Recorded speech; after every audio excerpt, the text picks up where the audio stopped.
Hello दोस्तों, स्वागत है मेरे चैनल इमोर्टल में। दोस्तों, आज हम एक बहुत ही महत्वपूर्ण अध्याय की चर्चा करेंगे जिसका नाम है इलेक्शन लॉज, मतलब चुनाव कानून। जैसा कि आप लोग जानते हैं कि भारत में किसी न किसी राज्य में प्रतिवर्ष लगभग प्रतिवर्ष चुनाव होते रहते हैं। या तो विधानसभा के चुनाव होते हैं या तो हर 5 साल में लोकसभा के चुनाव होते हैं। बाईपोल भी हो सकते हैं, म्यूनसिपैलिटी के चुनाव होते हैं, पंचायती राज्यों के लिए चुनाव होते हैं, लेकिन चुनाव होते ज़रूर हैं, कारण कुछ भी हो। तो चलिए आज हम देखते हैं इलेक्शन लॉज के बारे में। इलेक्शन लॉज में आज हम 3 महत्वपूर्ण कानूनों के बारे में पढ़ेंगे। पहला, जन प्रतिनिधित्व अधिनियम 1950, जिसको अंग्रेजी में representation of the people act 1950 बोलते हैं, और शॉर्टकट में हम लोग आरपी एक्ट बोलते हैं इसे, आरपी एक्ट 1950, राइट। सेकंड, हम लोग आज पढ़ेंगे जन प्रतिनिधित्व अधिनियम 1951, और तीसरा पढ़ेंगे परिसीमन अधिनियम या डिलिमिटेशन कमीशन या एक्ट 2002। ठीक है, अभी ये तीनों अधिनियम क्या हैं और क्यों बनाए गए थे, इसे हम बारी बारी से चर्चा करेंगे। पहला अधिनियम है जन प्रतिनिधित्व अधिनियम 1950। ये संविधान के लागू होने के जस्ट बाद, मतलब 26 जनवरी 1950 के तुरंत बाद भारत में चुनाव करवाने थे, क्योंकि भारत को लोकतांत्रिक गणराज्य घोषित किया गया था। तो इसके हिसाब से सारी शक्तियां जनता के हाथ में थी। अभी जनता को ही चुनना था किसी प्रतिनिधि को, तो उसके हिसाब से प्रतिनिधियों का चुनाव करना था। लेकिन कुछ सेट्स ऑफ लॉ, मतलब रूल तो होने ही चाहिए जिसके आधार पर वो चुनाव कराने थे। तो उसके लिए उस समय में जन प्रतिनिधित्व अधिनियम 1950 बनाया गया, जिसमें कुछ प्रावधान दिए गए थे उस समय के लिए कि संविधान के आर्टिकल 81 और आर्टिकल 170, आर्टिकल 81 जो था लोकसभा के क्षेत्रों में प्रतिनिधियों के चुनाव के लिए था, और अनुच्छेद 170 राज्य के विधानसभाओं के लिए था। उसी प्रकार अनुच्छेद 171 में राज्य के विधान परिषद के सीटों के आवंटन के बारे में बताता था। लेकिन ये तीनों ही अनुच्छेद में प्रॉब्लम ये थे कि यह सिर्फ अधिकतम और न्यूनतम सीटों के बारे में ही बताता था, लेकिन एक्चुअल नंबर ऑफ सीट्स कितने होंगे ये बाद में छोड़ दिया गया। ये जाहिर सी बात थी कि इतनी जल्दीबाजी में ये अधिनियम बनाया गया था, तो इतने सारे नियमों का समावेश करना थोड़ा कठिन ही था उस टाइम पे। ठीक है, उसके बाद संसदीय, विधानसभा तथा विधान परिषद निर्वाचन क्षेत्रों का परिसीमन। अब ये परिसीमन क्या है, ये शब्द बहुत लोग पहली बार सुन रहे होंगे। इसे इंग्लिश में डिलिमिटेशन भी बोलते हैं, डिलिमिटेशन। इसके बारे में आगे के स्लाइड्स में देखेंगे। ठीक है, तो इसका परिसीमन का भी प्रावधान किया गया, उसका आधार भी निर्धारित किया कि वो जनसंख्या होगा, राइट। सेंसस के आधार पर इस क्षेत्रों का परिसीमन किया जाएगा। ठीक है, अभी जब निर्वाचन कराने हैं तो निर्वाचन तो कोई प्रतिनिधि या कोई नेता करा नहीं सकता है, तो उसके लिए कोई निष्पक्ष आयोग या अधिकारियों के समूह की ज़रूरत होगी। तो उस समय निर्वाचक अधिकारी, जैसे मुख्य निर्वाचक अधिकारी, जिला निर्वाचक अधिकारी, जिला निर्वाचन निबंधन अधिकारी। भारत एक लोकतांत्रिक देश है, तो इसमें जो भी होंगे मतदाता के द्वारा ही चुने जाएंगे। तो मतदाता कौन होंगे, उसकी एलिजिबिलिटी और उनकी सूची का भी प्रावधान 1950 के एक्ट में कर दिया गया। ठीक है, फिर अभी हमारे यहाँ 2 हाउस हैं, upper house and lower house. तो ये अपर हाउस है राज्यसभा और लोअर हाउस है लोकसभा। तो लोकसभा में जो प्रतिनिधि होते हैं हम लोग डायरेक्ट इलेक्शन के द्वारा चुने जाते हैं, किए जाते हैं। लेकिन राज्यसभा में हम लोग डायरेक्ट इलेक्ट नहीं कर सकते, ये प्रतिनिधि ही वहाँ पे नॉमिनेट करते हैं राज्यसभा में। तो इनके बारे में भी सीटों का निर्धारण की प्रक्रिया 1950 के प्रावधान में ही कर दी गई थी। ठीक है। और मतदाता की अर्हता, जैसे कि मैंने पहले बताया, कौन मतदाता होगा, जैसे 18 साल से ऊपर का होना चाहिए। ठीक है, इंडियन होना चाहिए। ठीक है, इस तरह के कानून का प्रावधान भी 1950 के एक्ट में कर दिया गया था। अभी परिसीमन के बारे में थोड़ा समझते हैं कि मान लो कि ये एक राज्य है, स्टेट है, कोई भी स्टेट है। ठीक है, इसमें कुछ निर्वाचन क्षेत्र हैं।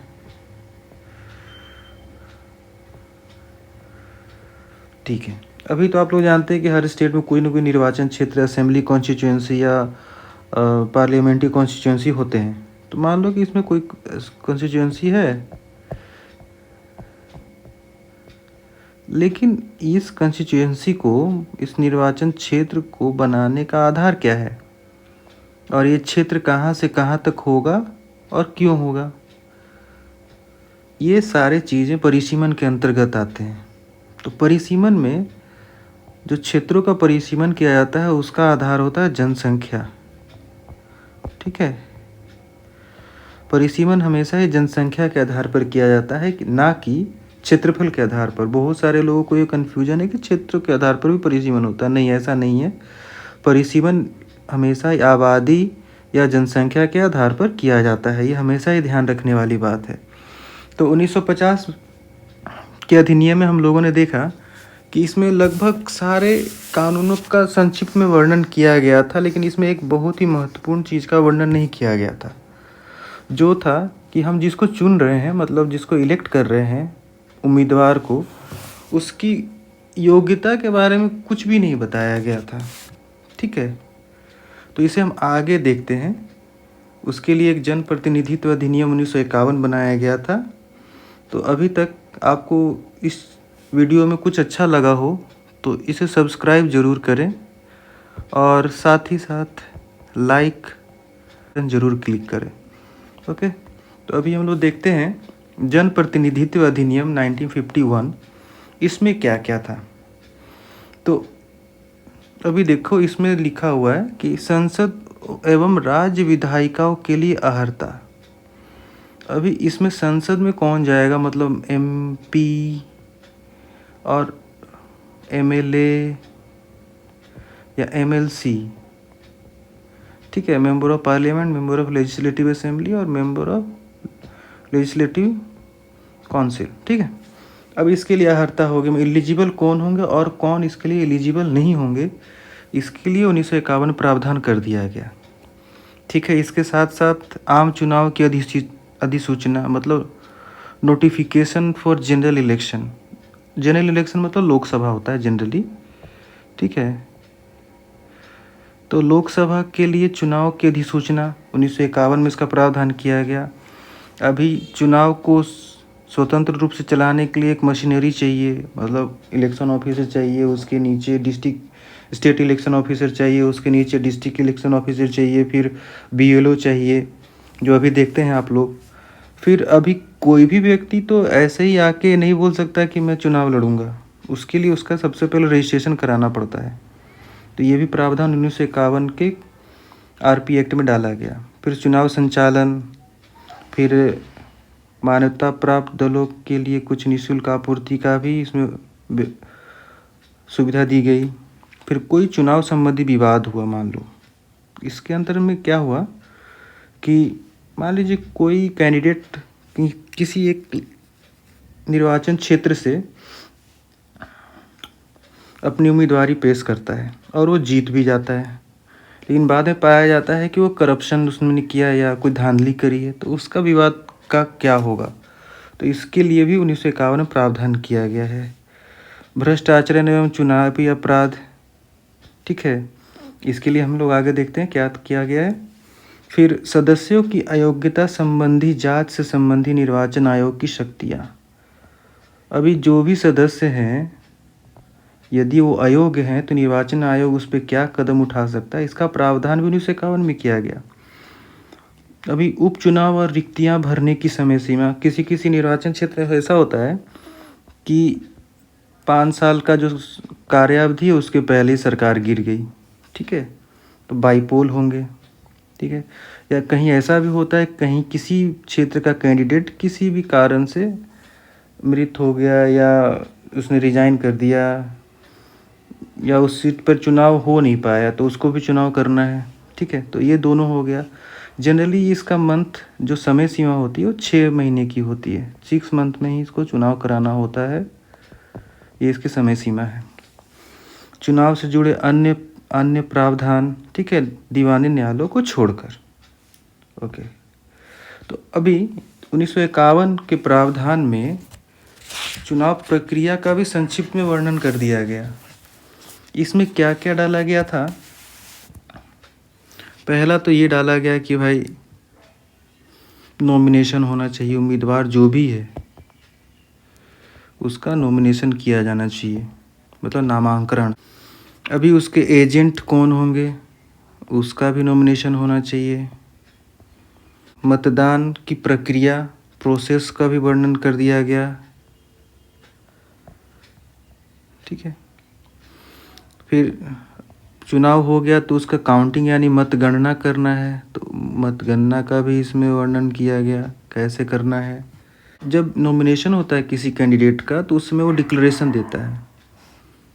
डिक्लेरेशन ये है कि उसके पास कितनी संपत्ति है, चल और अचल। मतलब चल अचल का मतलब आप समझेंगे तो ऐसे है कि चल संपत्ति मतलब प्रॉपर्टी इन कैश, और अचल संपत्ति मतलब प्रॉपर्टी लैंड, मतलब ज़मीन जायदाद, और इस चल में रुपया पैसा होता है, ठीक है। और उस पर कोई केस तो नहीं चल रहा, ये सारे वेरिफिकेशन किए जाते हैं। अभी कुछ कानूनी प्रावधान भी किए गए कि मान लो जांच किया गया और उसकी सुनवाई करनी है तो कौन करेगा। तो यदि किसी निर्वाचन संबंधी याचिका डाला जाएगा तो पहले उस राज्य के उच्च न्यायालय में उसकी अपील की जाएगी और उसके बाद ही सर्वोच्च न्यायालय में अपील जाएगी, ठीक है। तो ये सारा कुछ 1951 के प्रावधान में दे दिया गया था। अभी हम परिसीमन अधिनियम 2002 के बारे में विस्तृत रूप में चर्चा करेंगे। इसमें कुछ आर्टिकल्स मतलब अनुच्छेद हैं, वो बहुत ही इम्पोर्टेंट है। पहला अनुच्छेद आर्टिकल 82 किसी राज्य के संसदीय निर्वाचन क्षेत्र के बंटवारे एवं पुनर्स्थापना का प्रावधान करता है और इसका आधार 2001 की जनगणना ही है। उसी प्रकार आर्टिकल 170 किसी राज्य के विधानसभा निर्वाचन क्षेत्र के बंटवारे तथा पुनर्स्थापना का प्रावधान करता है, इसका आधार भी 2001 का जनगणना ही है, ठीक है। अभी इसके अलावा भी दो आर्टिकल बहुत इम्पोर्टेंट है, आर्टिकल 330 और आर्टिकल 332। अभी ये दोनों क्या है उसके बारे में देखते हैं। आर्टिकल 330 किसी भी राज्य के लोकसभा निर्वाचन क्षेत्र में अनुसूचित जनजाति तथा अनुसूचित जाति के लिए रिजर्व सीटों की संख्या के पुनर्निर्धारण का प्रावधान करता है। इसका आधार 2001 की जनगणना है, लेकिन ध्यान देने वाली बात यह है कि ये सीटों का पुनर्निर्धारण जब होगा तो टोटल सीटें जो 1971 में डिसाइड की गई थी वो प्रभावित नहीं होनी चाहिए। अब ऐसा क्यों है इसको भी देखते हैं हम लोग थोड़ी देर में। अभी आर्टिकल 332 क्या है कि इसमें भी राज्य के विधानसभा क्षेत्र के लिए है, आर्टिकल 330 लोकसभा के लिए है, 332 राज्य के विधानसभा क्षेत्र के लिए है। और विधानसभा क्षेत्र में ST/SC के रिजर्व सीटों की संख्या का पुनर्निर्धारण ये भी करता है और इसके भी जनसंख्या का आधार 2001 ही है। अभी ये देखिए भारत के लोकसभा की सीटें हैं ये, और उसका निर्वाचन क्षेत्र दिया गया है, ओके। अभी सीटों के निर्धारण का जो आधार है 1971 का जनगणना है। ऐसा क्यों, इतना पुरानी जनगणना को आधार क्यों माना गया है, जबकि जनगणना लगभग हर 10 वर्षों में किया जाता है और निर्वाचन क्षेत्र के परिसीमन का आधार 2001 की जनगणना है। अभी ऐसा क्यों, इसका 1971 और इसका 2001 ऐसा क्यों है? तो 1971 की जनगणना अभी क्या है और 2001 की जनगणना क्या है? देखिए ये भारत है, भारत के अलग अलग हिस्से, मान लो ये उत्तरी भाग है, ये उत्तरी भाग है, ये दक्षिणी भाग है, ये पूर्वी भाग है, ये पश्चिमी भाग है। अभी भारत के सारे भागों में या राज्यों में समान तौर से जनसंख्या वृद्धि हुई नहीं है। इसके कारण क्या हुआ कि उत्तर भारत में आप जनसंख्या को भी उठा कर देखेंगे तो उत्तर भारत में बेतहाशा जनसंख्या वृद्धि हुई है, जबकि दक्षिण भारत में ऐसा नहीं है। तो यदि 1971 की जनगणना को सीटों के निर्धारण का आधार नहीं बनाया जाएगा तो होगा यूँ कि उत्तर भारत की सीटों की संख्या दक्षिण भारत की सीटों की संख्या से काफ़ी ज़्यादा होगी और केंद्र या उस राज्य में सरकार सिर्फ उत्तर भारत की सीटों या एमपीज़ की मोनोटोनो हो जाएगी। ठीक है, तो पूरे भारत के सभी राज्यों के लोगों का समान प्रतिनिधित्व नहीं मिलेगा। इसके कारण से 1971 की जनगणना को सीटों के निर्धारण का आधार बनाया गया। अभी इलेक्शन से संबंधित कुछ कानून के बारे में हम लोग देखते हैं। कुछ आदेश हैं। अभी कोई भी व्यक्ति चुनाव में भागीदारी करता है तो या तो किसी पार्टी का सदस्य होता है या तो इंडिपेंडेंट होता है। दोनों ही कंडीशंस में उसके लिए चुनाव चिन्ह आरक्षण एवं आवंटन आदेश 1968 लागू होता है। मतलब उस व्यक्ति विशेष या पार्टी विशेष के लिए चुनाव चिन्ह होंगे, उसमें आरक्षण का विकल्प होगा, ये सारी चीज़ें होंगी। ठीक है, उसी प्रकार से यदि आप किसी भी निर्वाचन क्षेत्र से अपनी भागीदारी पेश करते हैं तो आप किसी न किसी राजनीतिक दल से होंगे या आप इंडिपेंडेंट होंगे, स्वतंत्र होंगे। आपका निबंधन कराना अति आवश्यक है, जो 1992 के चुनाव से संबंधित आदेश के बारे में कहा गया है। अभी चुनाव से संबंधित कुछ नियमावली भी है। तो इसमें क्या है, निर्वाचक का निबंधन नियमावली। निर्वाचक मतलब कौन, वोटर। ठीक है, डेमोक्रेसी है ना। चुनाव संचालन नियमावली 1961। समकालिक मेंबरशिप निषेध नियमावली बहुत इम्पोर्टेंट है। मतलब एक साथ 2 पदों पर आप नहीं रह सकते हैं सरकार के नियम के अनुसार। इसका मतलब आप किसी सरकारी सेवा में हैं और आप चुनाव लड़ना चाहते हैं तो आपको एक पद को त्याग करना पड़ेगा, तभी आप चुनाव लड़ सकते हैं। अच्छा, अभी बहुत सारे नेता क्या होता है, दल बदल करने लगते हैं, इस दल से उस दल में जाते हैं चुनाव जीतने के बाद या पहले। तो उसके आधार पर भी अयोग्यता की नियमावली 1985। खैर, इसको कोई मानता नहीं है। ठीक है, और इसके आधार पर अयोग्यता घोषित करना काफ़ी जटिल है। राष्ट्रपति एवं उपराष्ट्रपति चुनाव नियमावली। भारत में राष्ट्रपति के भी चुनाव होते हैं, वाइस प्रेसिडेंट के भी चुनाव होते हैं, तो उसके लिए भी सेट्स ऑफ लॉ है। लोकसभा एवं राज्यसभा सदस्य नियमावली। इसके अंतर्गत क्या है कि लोग जो मेंबर ऑफ पार्लियामेंट मतलब लोकसभा के सदस्य और राज्यसभा के सदस्य दोनों को अपनी प्रॉपर्टी एवं एसेट्स को डिक्लेयर करना पड़ता है।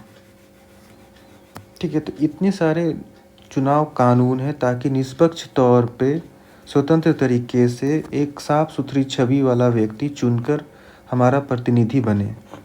ठीक है, लेकिन इन सब के बाद भी भारत के संविधान में इतनी जटिलता है कि काफ़ी सारे ऐसे लोग भी चुने जाते हैं जिनको चुनने नहीं जाने चाहिए थे। खैर, यदि आपको इस वीडियो में कुछ अच्छा लगा हो तो चैनल को सब्सक्राइब करें और साथ साथ इस वीडियो को लाइक करें और जितना हो सके शेयर करें। तब तक के लिए अपना ख्याल रखें। जय हिंद। Thank you.